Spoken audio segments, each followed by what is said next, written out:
Silakan maju ke depan. Jangan mundur ke belakang. Maju. Jangan di belakang, maju ke sini. Jangan bersandar kecuali yang udah tua. Yang di belakang tuh maju aja. Tuh, siapa itu yang muda itu? Sini. Itu yang nyuting tuh di belakangnya aja, nggak apa-apa ya. Ya bisa. Sini kosong, nggak boleh. Maju ya. Kita tertib dalam taklim. Ini maju ke depan. Sini aja. Maju itu nggak boleh mundur. Tuh, yang belakang itu maju ke depan. Nanti nggak dapat kue.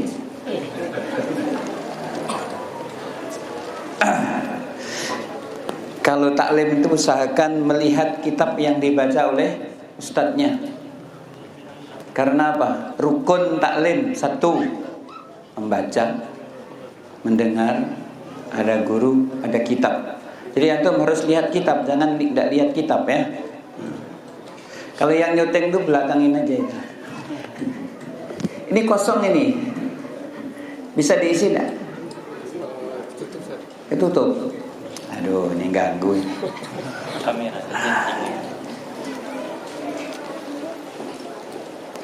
Coba, jauh. Antum ke sini. Maju sini. Maju sini. Ya, terus sini, Pak. Sama enggak ada sandarannya. Itu yang muda kok di belakang lo, kalah sama yang tua. Ini pagi ini enggak taklim tapi belajar cara taklim saja.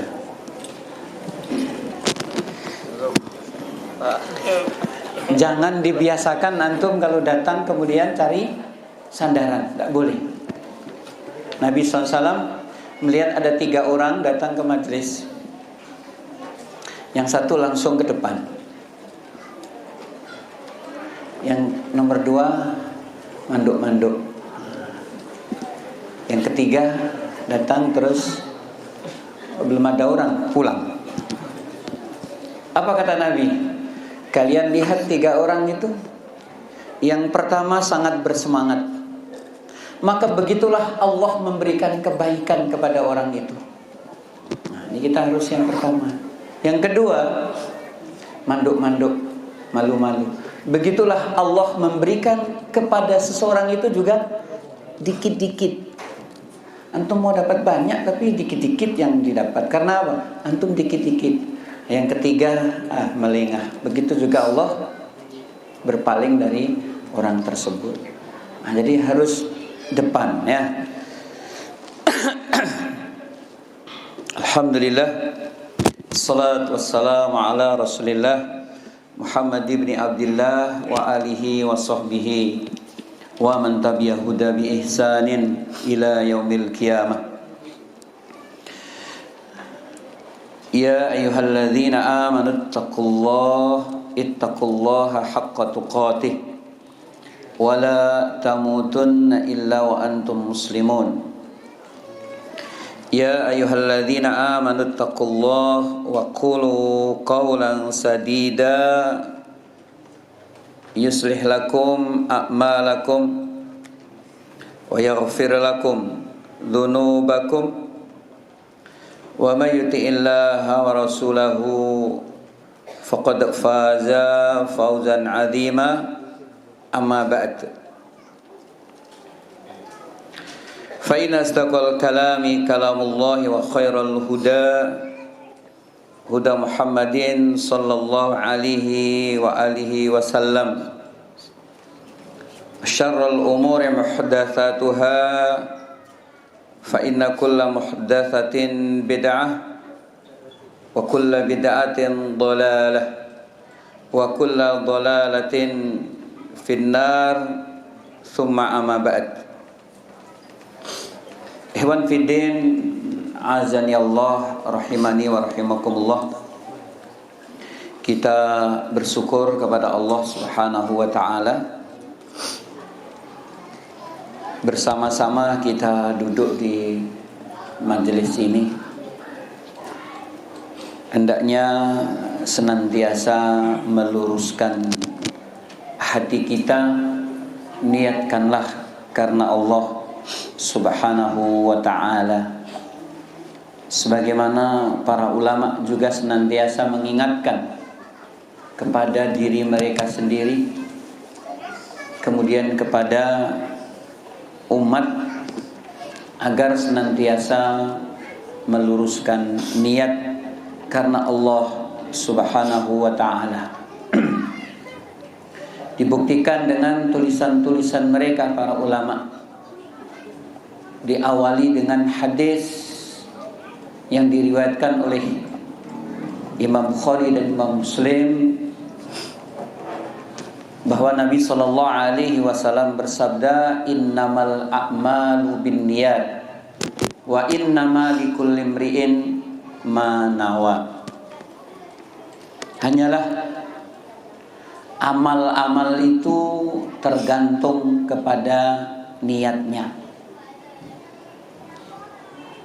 Niat merupakan amalan hati, dan hati ini tidak ada yang tahu kecuali Allah Subhanahu wa ta'ala. Dan hati manusia itu tidak sama, berbeda-beda.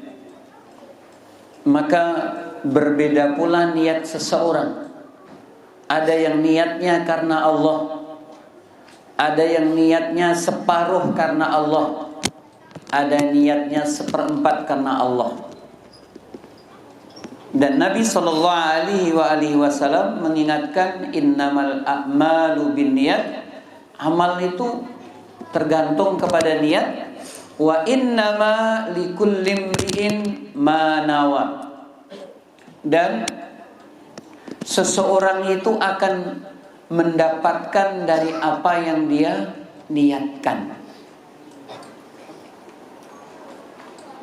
Kalau niatnya karena Allah, ia dapatnya pahala dari Allah. Kalau niatnya karena manusia, maka dapatnya juga ganjaran dari manusia. Nah, ganjaran dari manusia itu adalah pujian. Kalau niatnya karena dunia, ya itu yang dia akan dapat. Maka jamaah yang dirahmati oleh Allah, setiap aktivitas ini mesti diiringi dengan waktu, tenaga, pikiran, bahkan harta. Alangkah ruginya ketika seseorang melakukan aktivitas tapi bukan karena Allah Subhanahu wa ta'ala. Bahkan ya, perlu kita mengingatkan kepada kawan-kawan semua, dan ini terutama kepada diri saya sendiri, bahwa Islam ini akan ditolong oleh orang-orang fajir. Islam ini akan ditolong oleh orang-orang fajir. Mereka menolong Islam, tetapi mereka tidak dapat apa-apa. Mereka membuat kegiatan-kegiatan Islam, kegiatan-kegiatan agama, bikin madrasah, bikin pesantren, bikin masjid. Dengan adanya madrasah, orang-orang sekolah, pinter, beramal, dia jadi orang yang baik, masuk surga. Ternyata yang membuat madrasah itu niatnya bukan karena Allah, kepingin tenar, maka dia mendapatkan ketenaran. Sementara Islam kemudian berkembang disebabkan karena adanya madrasah. Membuat kegiatan pesantren. Ya. Kemudian dengan adanya pesantren, anak-anak belajar Islam, jadi anak solih. Nanti akhirnya masuk surga. Sementara yang membuat pesantren gak dapat apa-apa. Barangkali yang membuat pesantren atau gurunya, karena yang bikin pesantren kepingin cuman ketenaran, yang gurunya kepingin dunia. Ya mereka innamalikul imri'in ma nawa, mereka hanya mendapatkan apa yang dia niatkan. Bikin masjid jemaah, masjid bagus, masjidnya sekarang dah megah, jamaahnya ramai, halakoh setiap hari. Akhirnya orang pun jadi orang-orang baik karena ada masjid, karena ada pengajian. Akhirnya masuk surga insyaallah. Tapi ternyata yang bikin masjid bukan karena Allah. Makanya hadirin yang dirahmati oleh Allah, ini hadis tadi ditulis oleh para ulama biasanya di dalam awal-awal kitab. Contohnya Imam Bukhari, Imam Muslim, dan yang lainnya. Itu menuliskan hadis yang banyak, tapi hadis innamal a'mal ada di paling depan. Untuk mengingatkan dirinya sendiri. Saya menulis untuk apa? Untuk supaya saya viral? Saya menulis untuk apa? Mestinya ini juga kita teladani para hadirin. Kita hadir di sini untuk apa? Antum infak masjid untuk apa? Antum bikin sekolahan untuk apa? Antum nyumbang masjid untuk apa? Termasuk antum hadir untuk apa? Karena likulli imri'in ma nawa. Setiap orang akan mendapatkan apa yang dia niatkan. Makanya masalah niat ini termasuk separuh agama. Innamal a'malu binniyat. Ini ulama mengatakan hadis ini merupakan separuh agama. Karena apa? Karena manusia itu ada dua, hati dan amalan. Kalau amalan adalah man amila amalan laisa alaihi amruna fahuwa rad. Siapa yang melakukan amalan harus sesuai dengan amalan Nabi. Yang tidak mengikuti Nabi, yang tidak sesuai yang diajarkan Nabi, rad, ditolak. Ini yang separuhnya. Makanya hadirin yang dirahmati Allah, sekali lagi mari kita meluruskan niat dalam setiap aktivitas, terutama yang kita mengatasnamakan agama. Belajar Islam, menyelenggarakan tabligh akbar, tahsin Al-Quran, belajar bahasa Arab, semuanya jangan sampai kita tidak meniatkan karena Allah Subhanahu wa ta'ala. Di dalam kitab adab yang sekarang lagi dipelajari di pesantren kita, di situ ada peringatan Nabi Sallallahu Alaihi Wasallam yang artinya siapa yang mencari ilmu yang seharusnya karena Allah, tapi dia mencari ilmu karena dunia, kepingin jadi ustadz, kepingin viral, kepingin jadi orang terkenal, maka tidak akan mencium bau surga. Betapa besarnya pahala orang yang mencari ilmu, sudah sering kita sampaikan. Tapi betapa bahayanya ketika niat kita tidak benar. Dan kembali tadi hadirin, diingat-ingat, Islam akan ditolong oleh orang fajir, orang jahat, orang yang niatnya tidak karena Allah. Jangan sampai kita termasuk orang fajir yang menolong agama. Makanya kita terus memperbaiki niat. Habis waktu kita memikirkan agama, na'udzubillahi min dzalik, ternyata sia-sia. Habis antum tiap hari belajar Islam, ternyata karena antum kepingin jadi orang pinter, lebih pinter dari yang lain, kemudian antum akan menjadi tenar. Niatnya itu. Termasuk yang tidak benar adalah belajar Islam untuk menjadi jadi apa? Jadi ustadz. Para santri tidak boleh. Nanti nyanyi ustadz tidak boleh. Kita belajar Islam karena Allah Subhanahu wa ta'ala. Kalau nanti punya ilmu ya otomatis jadi guru. Ya.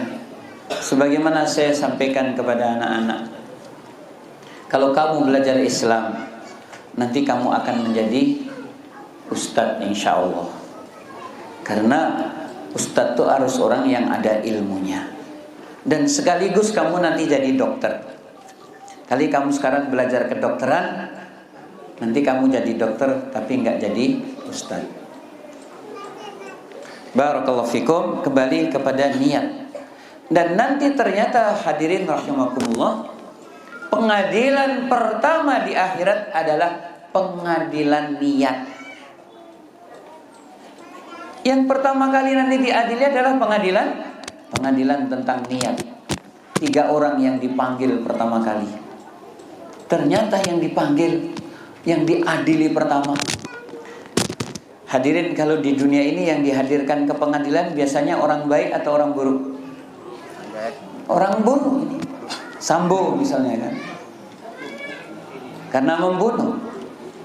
Ternyata yang nanti dipanggil pertama kali adalah orang alim, orang yang viral mengajarkan agama kesana kemari. Yang kedua masih juga orang baik. Siapa mereka? Mereka adalah dermawan, suka menolong. Kalau sekarang namanya relawan. Ini hati-hati kawan-kawan relawan ini. Ya. Ini nanti yang akan diadili pertama kali. Ada masjid pasti bantu, ada pondok pasti bantu pertama kali. Ada apa-apa dia paling depan. Relawan. Tukang nyumbang, dermawan. Ini yang akan diadili pertama. Jadi yang pertama diadili siapa? Ustaz. Nah, kemudian yang kedua derma. Yang ketiga adalah pahlawan. Pahlawan Islam, mujahid yang membunuh banyak orang-orang musyrik. Banyak membunuh orang musyrik. Nah, tapi nasib ketiganya, naudzubillah min dzalik, semuanya diseret kakinya di atas wajahnya, diseret kakinya di atas wajahnya, dilemparkan ke dalam neraka. Allah mengatakan kadzabta, kamu pendusta. Seakan-akan kamu itu niatnya karena Allah. Ternyata yang kamu cari adalah satu kalimat. Hati-hati kawan-kawan. Nabi SAW mengatakan yang diharapkan adalah satu kalimat. Yuqal. Apa dia? Yuqal. Apa? Yuqal. Yuqal itu apa? Gelar. Yuqal, gelar. Alim. Jawad, syahid. Jadi yang dicari rupanya yuqal, gelar, supaya digelari. Nah, makanya hadirin rahimakumullah, tidak usah nengok orang lain. Tuh orang lain tuh ikhlas atau tidak ya, tidak perlu. Weh, kayaknya sok nyumbang itu ikhlas. Tidak ada seperti itu. Kita bukan malaikat. Tapi kita terus memperbaiki diri kita, terus meluruskan niat kita. Wa innama likulli imri'in ma nawa. Dan hanyalah yang akan didapat seseorang itu menurut niatnya masing-masing. Ya, ini nasihat untuk kita semuanya. ya terutama saya pribadi yang hari-harinya ya bersama-sama kita memikirkan agama. Kalau ternyata karena kepingin viral, kepingin tenar, maka na'udzubillahi min dzalik, kita tidak akan mendapatkan apa-apa. Ya mendapatkan apa yang diniatkan, ya, viral, tenar, dan nama. Na'udzubillahi min dzalik. Kemudian hadirin yang dirahmati Allah, kalau kita sudah meluruskan niat, maka sekarang hendaknya setiap amalan-amalan kita ini disesuaikan dengan apa yang memang diperintahkan oleh Allah Subhanahu wa taala dan yang telah dicontohkan oleh Rasulullah Muhammad sallallahu alaihi wasallam. Kalau tadi kita sampaikan wal innama likulli imri'in manawa, dan hanyalah seseorang itu akan mendapatkan apa yang dia niatkan. Ini setiap antum mau keluar rumah seperti itu. Sampai-sampai diriwayatkan ada seorang tabi'in. Nah, ini contoh. Kawan, si fulan meninggal. Mari kita takziah. Mendengar kawannya mengajak takziah, apa katanya? Tunggu dulu. Kemudian dia diam. Setelah diam, kemudian mari kita berangkat. Coba ini kita praktekkan. Kemudian kawannya bertanya, kenapa engkau bilang tunggu dulu, dan dia apa? Diam, kemudian mengatakan, ayo berangkat. Apa katanya? Tadi aku sejenak memperbaiki niat.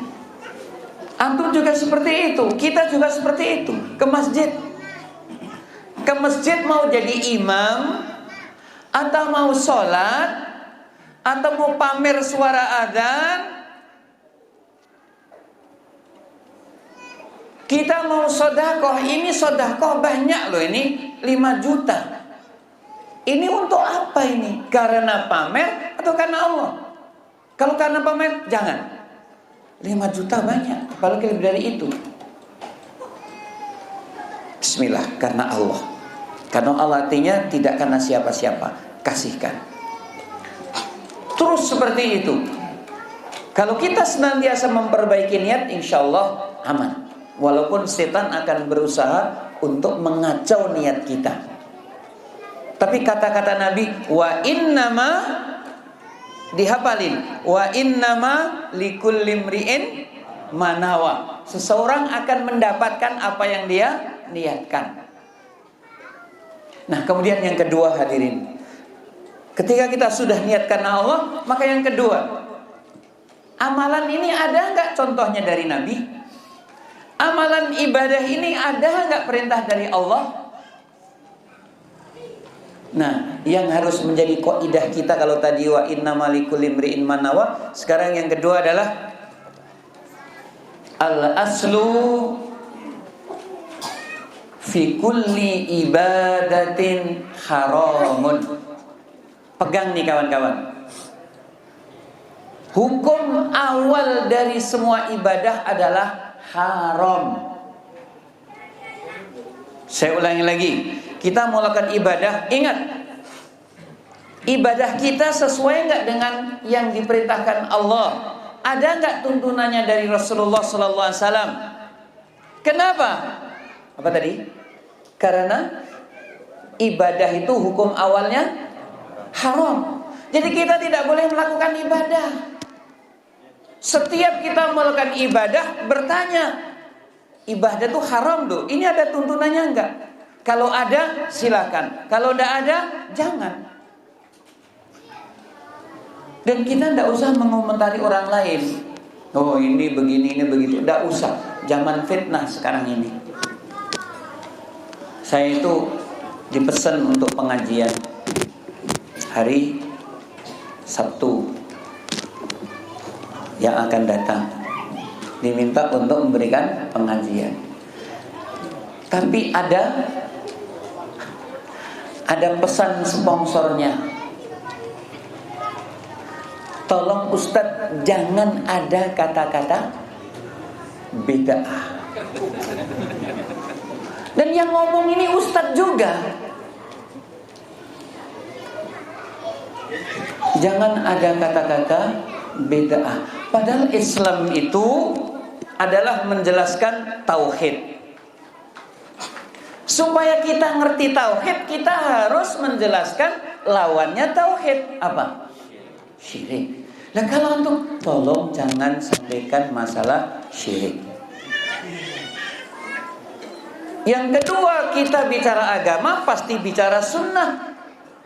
Untuk tahu bahwa sunnah ini adalah seperti ini, kita harus menjelaskan lawannya sunnah. Apa itu? Nah sudah dipesan, ya macet.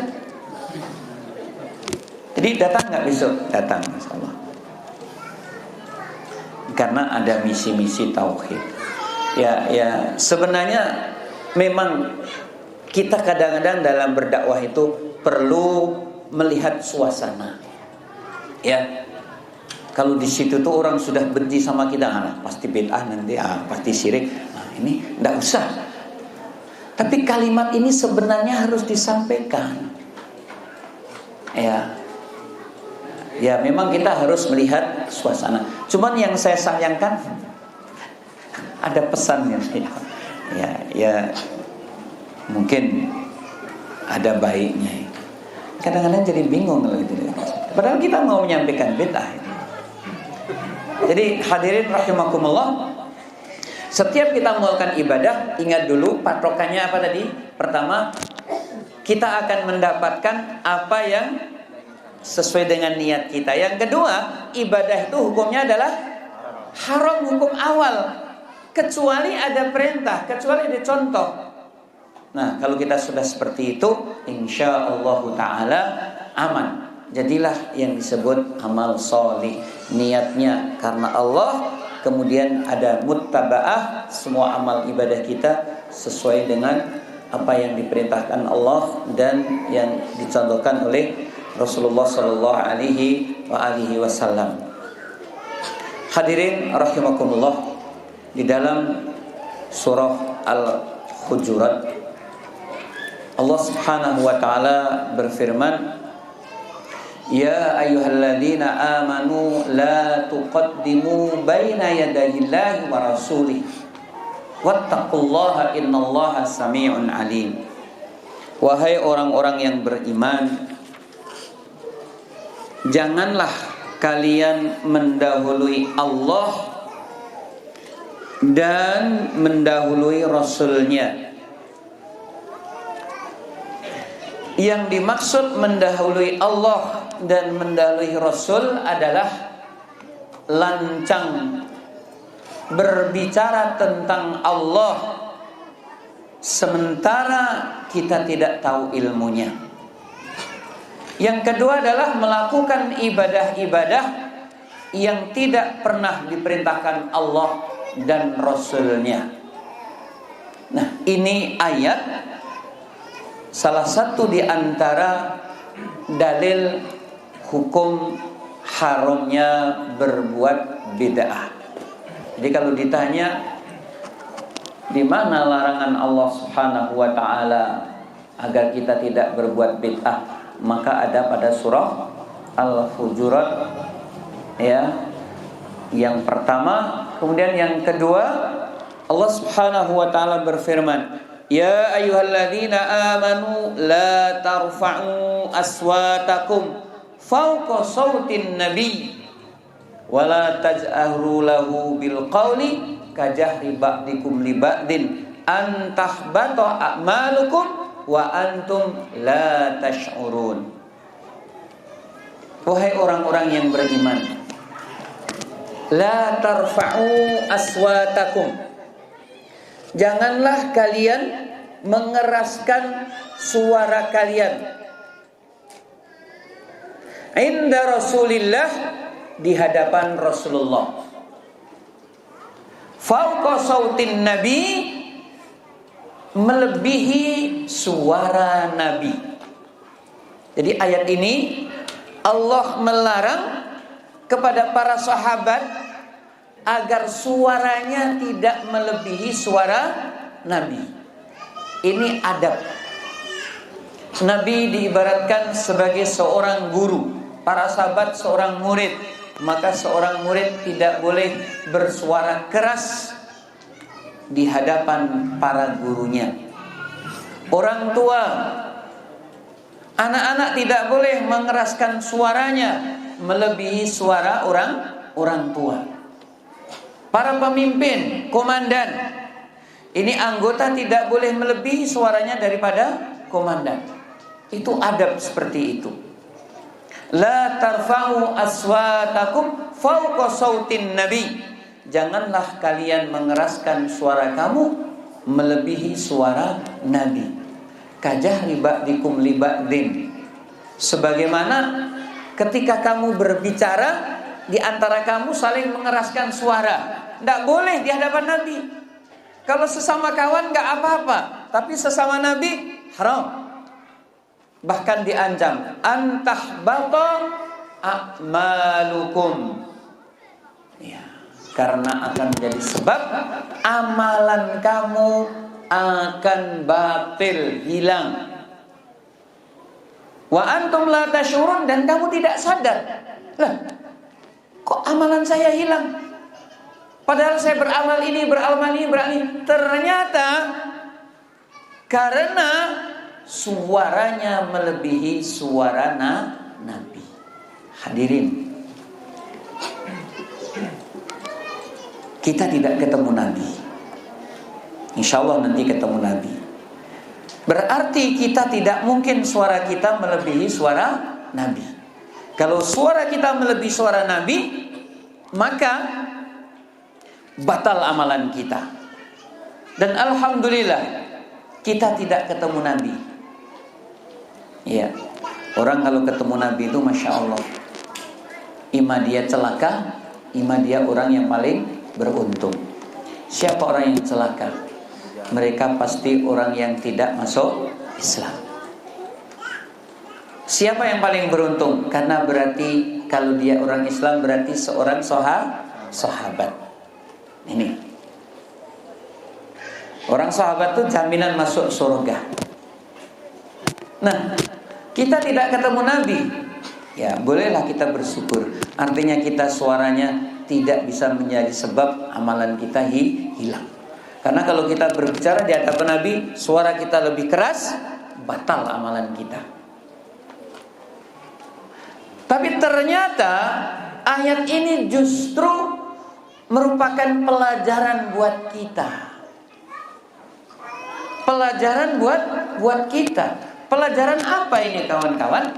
Itu pelajaran adab. Adab seorang umat kepada nabinya. Walaupun Nabi sudah tidak ada, tetapi adab itu terus berlaku. Hanya bedanya adalah ketika kita berhadapan dengan Nabi, maka kita adabnya diantaranya adalah tidak boleh bersuara dengan keras. Tapi ketika sekarang kita tidak berhadapan dengan Nabi, bisa hapus amalannya bukan sebab suara kita yang keras. Apa sebabnya? Sebabnya adalah suara yang keras di hadapan Nabi merupakan perbuatan tidak beradab, termasuk perbuatan yang lancang, tidak sopan. Maka sekarang kalau ada orang yang tidak beradab kepada Nabi, ada orang yang tidak sopan kepada Nabi, maka dia pun bisa terancam amalannya juga batal. Bagi kita sekali lagi tidak ada istilah kita tidak beradab kepada Nabi karena suaranya keras. Walaupun juga sangat mungkin. Karena dulu pernah terjadi, Umar bin Khattab radhiyallahu anhu berada di sisi makam Nabi sallallahu alaihi wasallam. Kemudian ada beberapa orang di dekat makam Nabi Shallallahu Alaihi Wasallam, tapi suaranya keras-keras.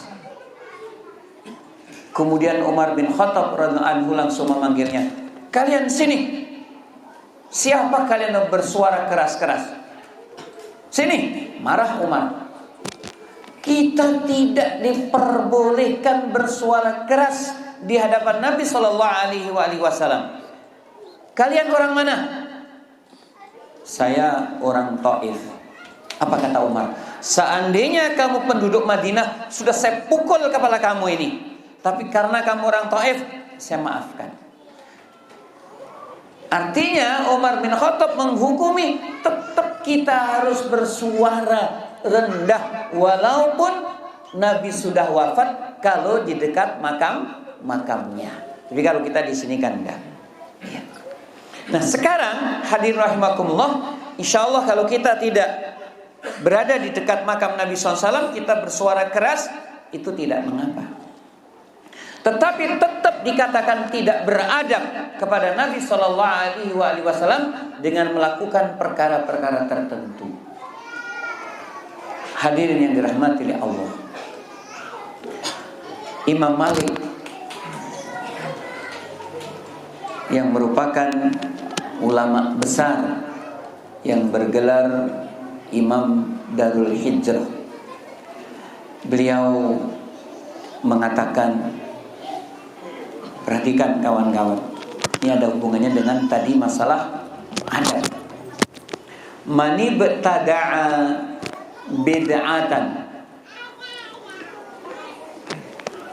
mani bertada'a bid'atan fil Islam yaraha hasanatun faqad za'ama anna Rasulullah sallallahu alaihi wasallam khana risalati.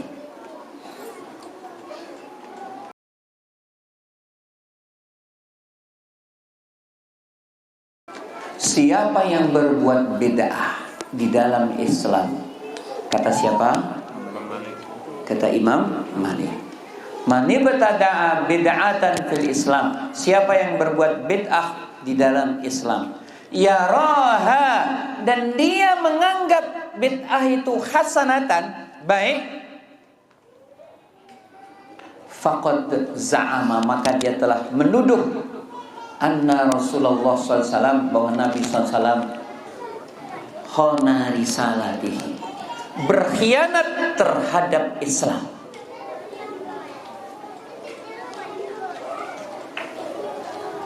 Fa inna Allah subhanahu wa ta'ala qala, karena Allah sudah berfirman, al-yauma akmaltu lakum dinakum wa atmamtu alaikum nikmati wa raditu lakumul islam dina. Karena Allah sudah berfirman, pada hari ini aku telah menyempurnakan buat kamu agamamu dan telah menyempurnakan agama Islam ini sebagai agamamu, dan aku telah ridho Islam menjadi agama kalian. Nabi bilang, Allah sudah bilang Islam sudah sempurna. Terus ada orang yang menambah-nambah agama, maka kata Imam Malik, orang itu mengatakan Muhammad berkhianat, Muhammad bohong, Muhammad dusta. Katanya Allah menurunkan ayat bahwa Islam sudah sempurna. Bohong Muhammad, kita buat tambahan saja. Paham itu? Paham? Siapa yang berbuat bid'ah di dalam Islam dan dia mengatakan ini baik, maka dia telah menuduh Nabi SAW telah mengkhianati risalahnya, mengkhianati Islam ini. Nah, sekarang pertanyaannya, bersuara keras di hadapan Nabi tidak beradab, betul? Iya. Bisa batal amalannya. Bersuara keras di hadapan Nabi Ya, bahkan Umar bin Khattab pun juga melarang bersuara keras di hadapan Nabi walaupun sudah wafat kalau di dekat makamnya. Karena itu termasuk perbuatan tidak beradab. Lebih tidak beradab mana orang yang bersuara keras dan tidak sengaja dengan orang yang mengatakan Muhammad sallallahu alaihi wasallam mengkhianati Islam. Lebih tidak beradab mana? Jawab.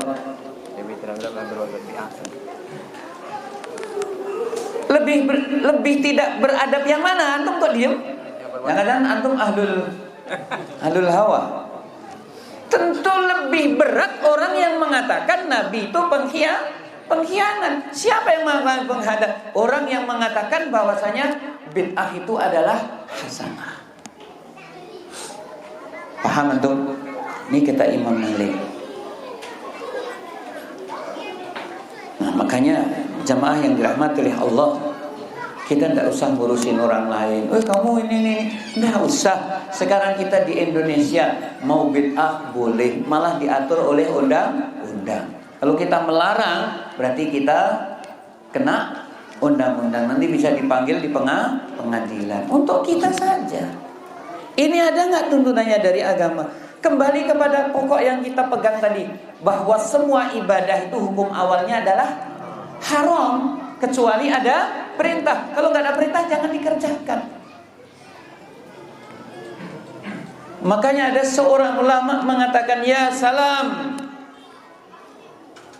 wahai salam, tidur di atas sunnah itu lebih baik daripada begadang malam untuk melakukan perbuatan bid'ah. Ada orang begadang malam untuk berbuat bid'ah? Kalau main kartu ini bid'ah atau tidak? Bid'ah itu masalah ibadah. Kalau main kartu itu maksiat.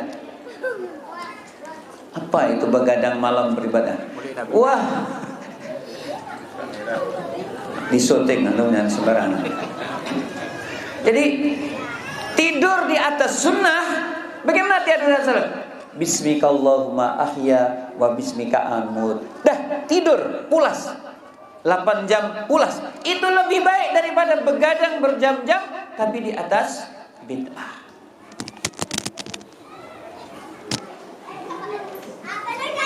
Makanya Ikhwan Fidin azanya Allah, luruskan niat. Tadi sudah saya bahas, Islam akan ditolong oleh orang yang tidak dapat apa-apa. Jangan sampai kita seperti itu. Ya. Kadang-kadang kita ini habis waktunya untuk memikirkan masjid, memikirkan madrasah, memikirkan pondok. Ya, antum ya nyumbang gimana ya, masjid sampai sekarang belum selesai. Cari donasi. Untuk apa ini? Karena Allah atau untuk viral-viralan? Islam akan ditolong oleh orang yang tidak dapat apa-apa. Jangan sampai kita mencari ilmu karena siapa?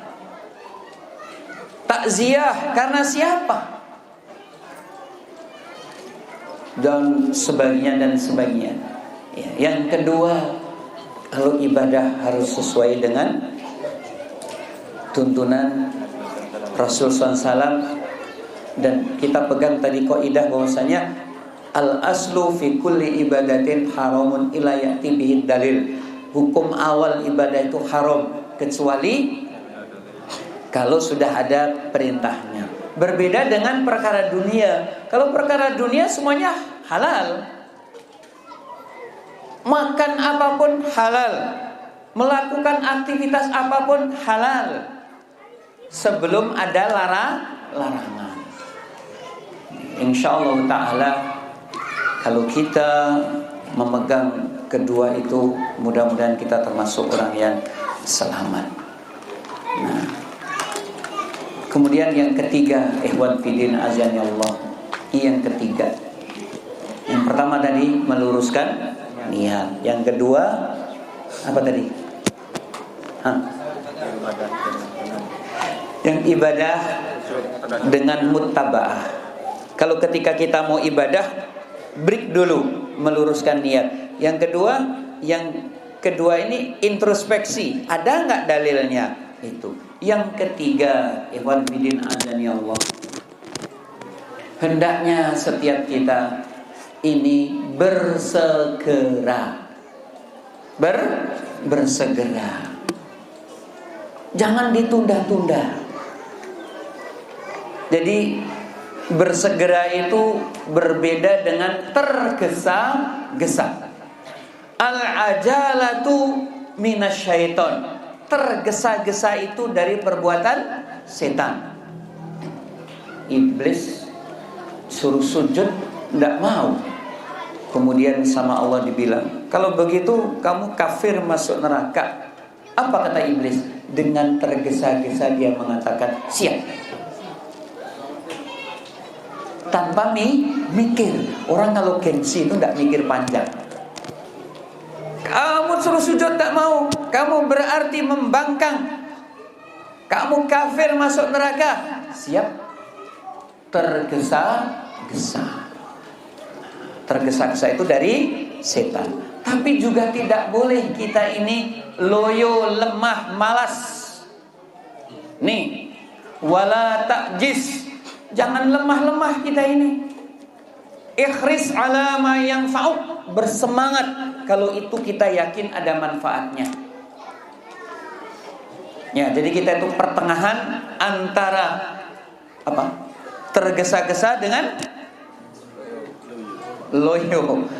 Jadi apa? Bersegera. Artinya apa? Tidak menunda-nunda.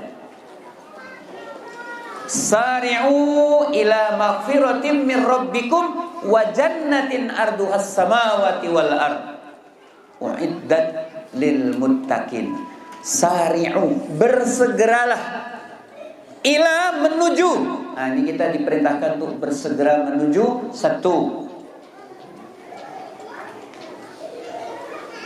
Apa? Ampunan Allah. Sari'u ila maghfirah. Kita harus bersegera beristighfar, bertobat kepada Allah, tinggalkan kemaksiatan selama ini.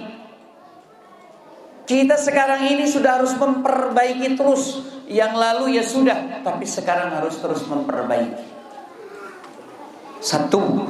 Yang kedua, al-jannah. Segera kita menuju surga Allah dengan melakukan amal-amal solih. Jangan kita ini santai. Tapi memang untuk bersegera ini dibutuhkan keyakinan. Satu contoh, kalau itu ada perintah Allah, kita harus yakin bahwa perintah Allah itu pasti ada janji kebaikan dari Allah, dunia dan akhirat. Larangan Allah segera tinggalkan, karena setiap larangan Allah pasti ada membahayakan di dunia dan di akhirat. Perhatikan kawan-kawan, ini kita itu supaya bersegera untuk menuju ampunan Allah, surga Allah. Ini keimanannya harus mantap. Tapi untuk menumbuhkan keimanan yang mantap itu perlu usaha. Dan ini diantara usahanya adalah meningkatkan keyakinan. Prinsipnya harus ada pada kita, keyakinan pada kita. Ini yang ketiga. Tadi yang pertama, kita nanti akan mendapatkan. Yang pertama tadi yang kita niatkan. Yang kedua, introspeksi. Karena setiap ibadah itu hukumnya awalnya haram. Tolong kawan-kawan, apalin ini, apalin. Antum kalau hadir di taklim kadang-kadang cuman yang penting tiba, dimotibo. Nggak gitulah. Berusaha untuk paham. Jadi tiga ini. Satu, kita akan mendapatkan yang kita niatkan. Yang kedua, ibadah itu hukum awalnya haram kecuali ada dalil. Yang ketiga, kita harus bersegera. Untuk bersegera, ini yang harus menjadi rumusnya. Setiap yang Allah perintahkan itu pasti akan mendatangkan kebaikan dunia akhirat. Cuman kadang langsung atau nanti atau besok. Diulangi lagi, kita harus punya keyakinan setiap yang Allah perintahkan pasti Karena baik akan dibalas baik, entah langsung atau nanti atau besok. Nah, ini tumbuhkan dalam hati kita. Sholat tahajud itu akan mengangkat derajat. Ya udah, jangan sholat tahajud lah, berat. Apa? Senyum itu sedekah. Sedekah itu akan langsung mendatangkan pahala, atau mungkin nanti, atau mungkin besok. Yang kedua yang harus kita yakini, setiap yang dilarang oleh Allah, kenapa? Pasti karena akan mendatangkan keburukan, entah langsung atau nanti atau besok. Ini kalau kita sudah punya keyakinan seperti itu, tidak berat meninggalkan kemaksiatan, tidak berat melakukan amal solih. Nah, coba diulangi lagi sebelum dilanjut. Antum ya, itulah kalau di depan tuh dapat pertanyaan. 3 tadi. 1, niat. Setiap orang Sesuai dengan niatnya akan mendapatkan yang dia niatkan. Ini harus dipegang kawan-kawan. Jangan beramal, jangan bersedekah, jangan sholat, jangan melakukan aktivitas sebelum diluruskan niatnya karena Allah. Karena kita nggak akan mendapatkan selain yang diniatkan. Yang kedua tadi apa? Introspeksi. Ini ibadah ini benar atau tidak? Karena awal ibadah hukumnya haram. Kok jadi saya? Yang ketiga, bersegera menuju ampunan Allah. Bersegera menuju ampunan Allah dan surga dengan trik rumus, setiap yang diperintahkan Itu ada kebaikan. pasti akan dibalas baik, entah langsung, nanti atau besok. Dan setiap dilarang Ada keburukan. ada keburukan, entah nanti, besok atau sekarang. Sampai yang paling kecil, mencabut bulu ketiak. Itu perintah apa larangan? Perintah, sunnah, fitnah fitrah. Perintah apa larangan tuh? Perintah. Udahlah bismillah, cabut bulu ketiak. Pasti ada kebaikannya. Cuman belum pernah diteliti oleh dokter bahwasanya mencabut bulu ketiak itu menolak stroke, belum ada. Kalau ada, antum langsung mencabut bulu ketiak. Kita tidak usah nunggu penelitian. Ya, ada yang mengatakan memelihara jenggot itu menolak dari stroke. Buktinya orang yang berjenggot ada. Pokoknya kita yakin saja ada kebaikan, gitu ya.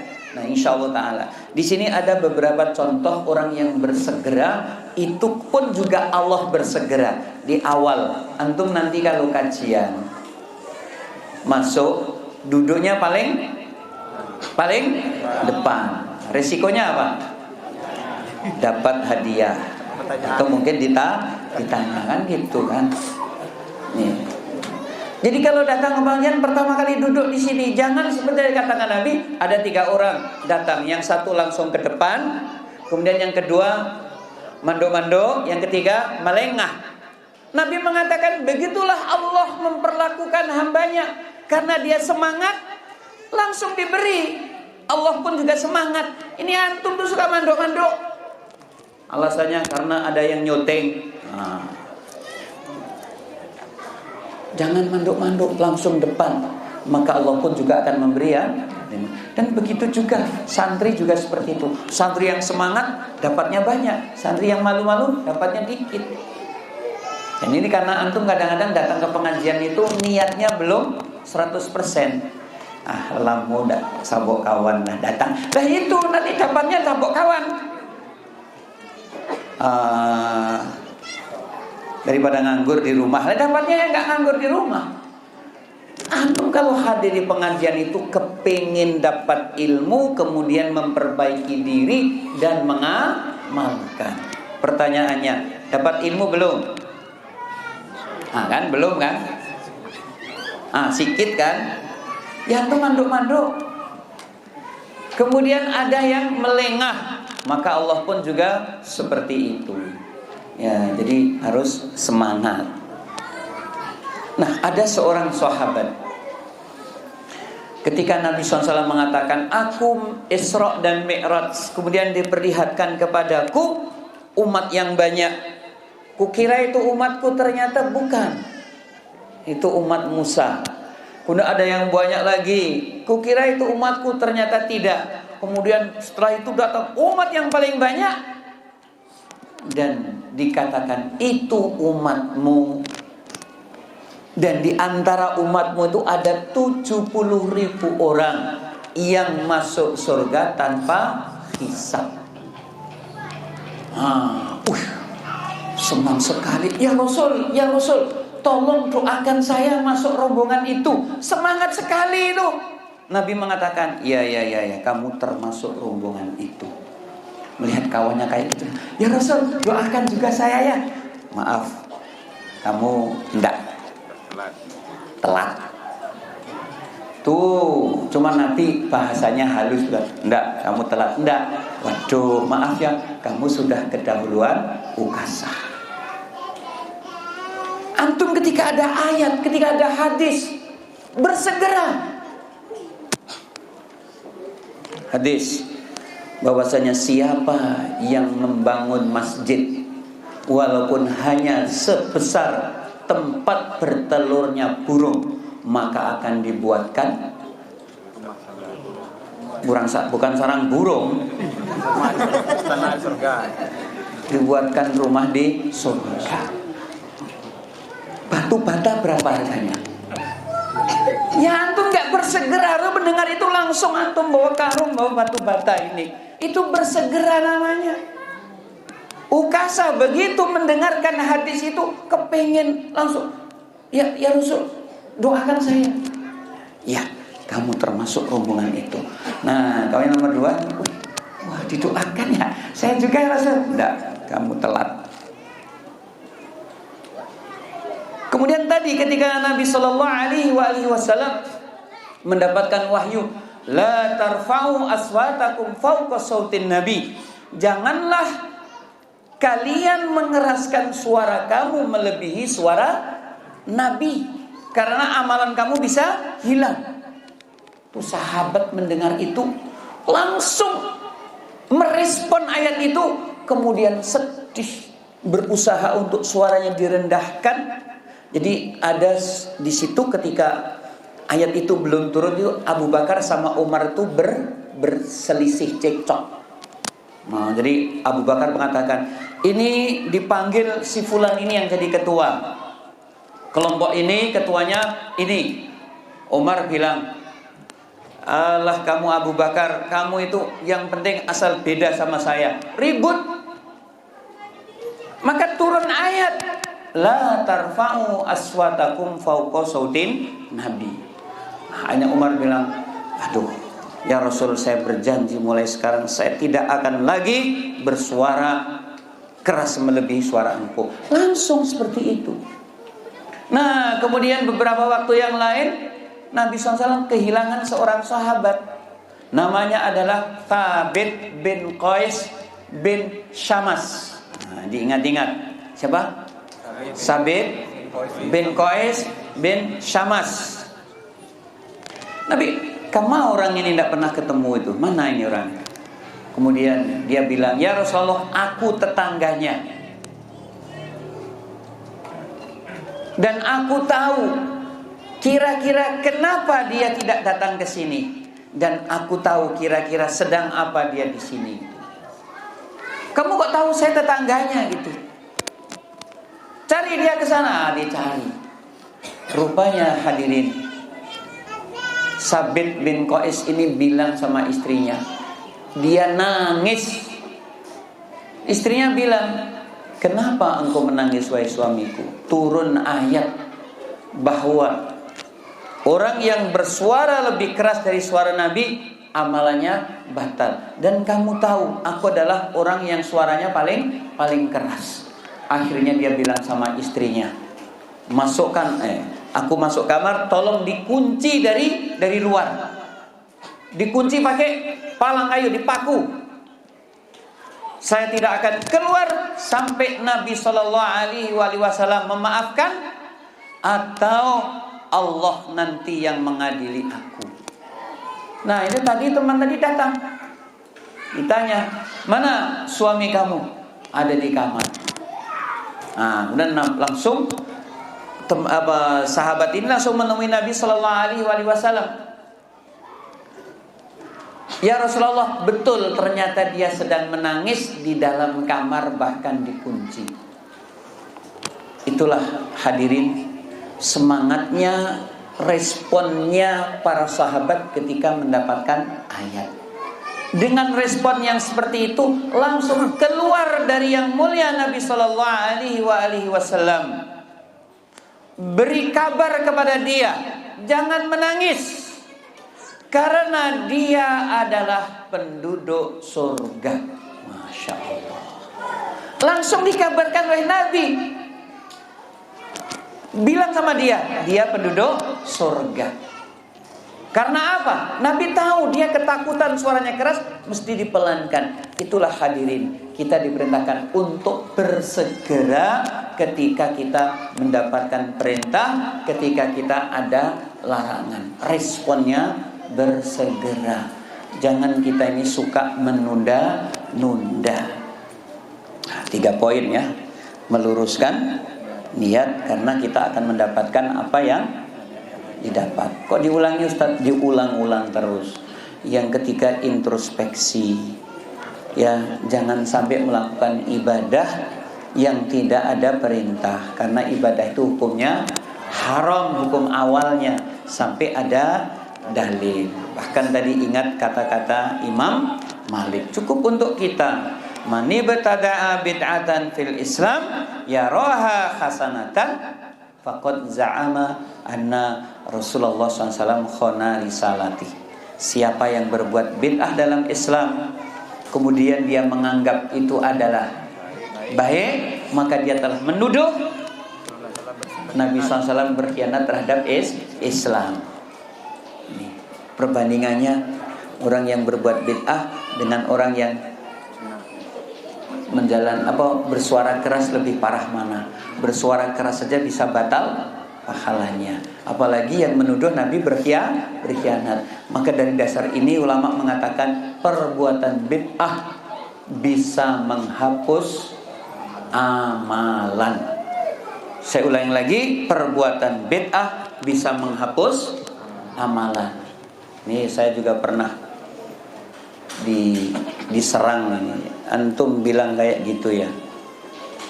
Kayak saya jawab dengan ucapan Ibnul Qayyim. Amalan baik menghapus amalan buruk, maka sebaliknya amalan buruk bisa menghapus amalan baik. Wa atbi'is sayyi'atal hasanata tamhuha, dan ikutilah perbuatan yang buruk dengan perbuatan baik sebagai penghapus. Maka sebaliknya, melakukan perbuatan buruk bisa menyebabkan terhapus amalan baiknya. Iya. Kemudian yang ketiga adalah bersegera, jangan ditunda-tunda. Ya, contoh orang yang bersegera diantaranya tentu Abu Bakar dan Umar. Yang kedua tadi siapa? Ukasyah bin Mihsan. Ya Rasulullah, doakan saya supaya termasuk rombongan yang tidak dihisab. Iya, langsung kamu termasuk. Nah, kemudian yang kedua, karena terlambat, ya Rasul, doakan saya juga. Apa kata Nabi? Kamu telat. Nah, kemudian tadi siapa tadi yang menangis? Sabit bin Qais bin Syams bin Samas. Dia menangis, merespon ancaman orang yang bersuara keras. Karena respon yang segera, maka mendapatkan hadiah dari Nabi. Kalian calon penduduk surga. Barakallahu fikum. Kemudian yang terakhir, hadirin rahimakumullah, kita hendaknya suka merenungkan diri kita kalau nanti kita mati kira-kira seperti apa. Kalau kita mati nanti kira-kira seperti apa? Itu perlu seperti itu. Allah Subhanahu wa taala merintahkan, ya ayyuhalladzina amanu ittaqullah wal tanzur nafsum ma qaddamat lighad wattaqullaha innallaha khabirum bima ta'malun wala takunu kalladzina nasullah. Perhatikan ikhwan, wahai orang yang beriman, takutlah kalian kepada Allah, dan hendaknya setiap kalian, setiap pribadi itu memikirkan, memperhatikan, menghitung-hitung. Wal tanzur, perhatikan, nafsun, setiap diri, ma qaddamat, apa yang sudah disiapkan, lihodin, untuk besok. Kemudian Allah katakan, wala takunu kalladina nasullah, jangan kamu bergaya seperti orang yang lupa kepada Allah. Jadi kita disuruh merenungkan, kalau saya mati besok itu kira-kira gimana? Kalau saya mati besok itu kira-kira gimana? Ya, ini memang materi yang sering saya sampaikan kepada kajian orang-orang tua. Yang aneh, yang hadir kok yang banyak ibu-ibu, yang bapak-bapak kok sedikit. Antum punya bapak-bapak enggak? Yang tua? Enggak mau diajak? Antum enggak sayang sama bapak-bapak antum? Ini yang hadir kajian tua itu ibu-ibu yang banyak. Yang bapak-bapak cuma sedikit. Saya pikir kemana ini? Jangan-jangan duduk-duduk di... Bukan, ini anaknya yang paling sayang sama ibunya, sama bapaknya kurang. Nih, ini yang saya kadang-kadang cemas ini. Ibu dan bapak itu harus sama-sama disayang. Antum jangan cuma sayang sama ibu. Mentang-mentang ibu yang punya rumah, terus sama bapak antum ya. Nggak boleh. Orang tua antum tuh dua, namanya ibu, dan yang kedua namanya antum. Nggak boleh membeda-bedakan. Ibu dibawa ke pengajian, bapak dibawa ke pengajian. Saya dulu itu membuat pengajian khusus untuk ibu saya dan bapak saya. Pengajian khusus ibu saya dan bapak saya. Tapi karena cuma 2 orang, ibu saya mengajak tetangga, akhirnya jadi pengajian orang-orang tua. Maka saya terinspirasi. Nah, saya kasih waktu, antum nggak membawa bapak antum, yang dibawa cuma ibu antum. Udah pada meninggal, oh iyalah. Udah meninggal, masuk dibangunkan di kuburan ya. Mungkin ya, adalah. Tapi tolong kawan-kawan, sayangi ibu, sayangi ayah. Antum sholat tahajud 100 rakaat, antum gendong ibu antum hadir di pengajian, itu lebih besar pahalanya daripada sholat tahajud 100 rakaat. Kemarin saya bilang, antum besok sholat tarawih di masjid, tapi ibu bapaknya bilang, nah jangan ke masjid, nanti kalau saya pipis siapa yang membawa? Antum tidak usah ke masjid, antum tidak dapat pahala sholat tarawih. Ketika ibu bapak antum bilang jangan pergi nak. Ini mudah-mudahan nanti ada tambahan 2 ya. Siapa yang menggendong bapaknya? Gendong bapaknya ke masjid. Saya ajari tobat, saya ajari istighfar, dan antum otomatis jadi anak solih. Dibawa cuman ibunya saja itu. Udah meninggal Ustaz, ya udahlah. Tapi saya alhamdulillah sudah menyelenggarakan, adapun tidak hadir itu namanya sudah takdir. Baik, hadirin rahimakumullah. Ketika suatu saat ini bagaimana Abu Bakar, Omar, Utsman, Ali, mereka sudah dijamin masuk surga. Ternyata mereka juga masih merenungkan hari-hari nanti di akhirat. Bagaimana dengan kita? Mereka sudah dijamin masuk surga. Abu Bakar masuk surga, Omar masuk surga, begitu juga Utsman, Ali. Antum belum ada jaminan. Tapi orang yang sudah dijamin masuk surga, ternyata mereka merenungkan apa yang akan terjadi nanti di akhirat. Makanya suatu saat dikisahkan Hadirin rahimakumullah. Kok Ali siapa? Utsman bin Affan radhiyallahu anhu sedang duduk. Kemudian lewatlah Umar bin Khattab radhiyallahu anhu. Kemudian Umar mengucapkan salam. Assalamualaikum. Ternyata Utsman tidak menjawab. Ya, karena tidak menjawab, tentu Umar berpikir ini orang ini gimana diucapkan salam tidak menjawab. Sampai Umar yang suaranya tentu keras mengucapkan Assalamualaikum, Utsman tidak menjawab. Akhirnya Umar bin Khattab melapor kepada Abu Bakar. Abu Bakar, ini saya mengucapkan salam kepada Utsman, tapi dia tidak merespon. Ini, nah makanya Abu Bakar sama Umar mendatangi Utsman. Kemudian ditanya, Utsman, saudara kamu ini mengucapkan salam kepada kamu, tapi kamu tidak menjawab. Kenapa? Utsman mengatakan, tidak ada itu. Saya kalau ada orang mengucapkan salam, pasti saya jawab. Umar marah, ada itu. Saya mengucapkan salam, kamu tidak menjawab. Tidak ada. Kalau ada orang mengucapkan salam, saya tahu wajib dijawab. Abu Bakar, ya udah nggak usah ribut.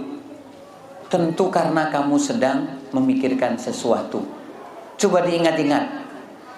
Yaitu hari ini.